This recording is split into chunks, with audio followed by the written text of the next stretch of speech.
Sounding the alarm, Lindsey Graham said the following, quote, "I believe that if we get Syria wrong within 6 months, and you can quote me on this, there will be a war between Iran and Israel over their nuclear program.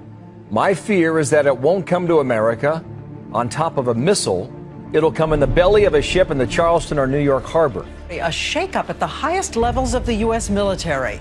A top general in charge of nuclear weapons fired, and this comes 48 hours after another top military commander was dismissed. Diane, these officers have some of the highest security clearances you can get and have been in charge of the nation's most sensitive nuclear arsenals.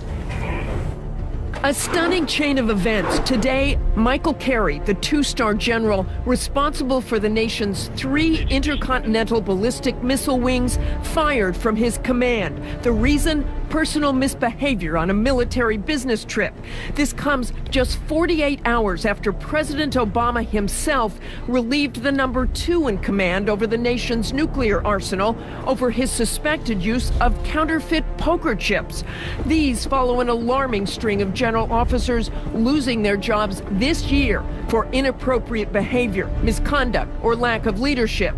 2 Marine Corps generals fired less than 2 weeks ago for not providing proper force protection in Afghanistan. An Army Brigadier General relieved of duty for adultery. An Army 2-star general fired for groping a civilian. At least 16 commanders have been fired this year. The bad news is how much this is happening. But that same day beforehand, we leaked the intel specifically stating that the nuclear warheads were moving from Texas to South Carolina.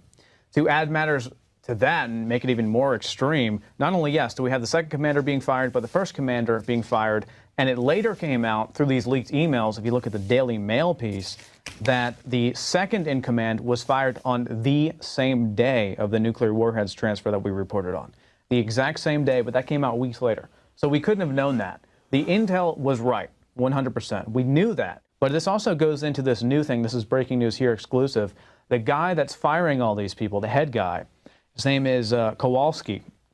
He made a statement in this Department of Defense online website here in an interview, and he actually said, nuclear weapons are strategic weapons. They're political weapons.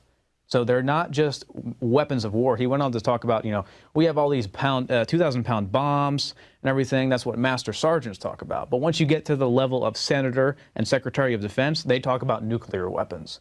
He's saying that nuclear weapons aren't actually weapons of war anymore. They're political strategic weapons.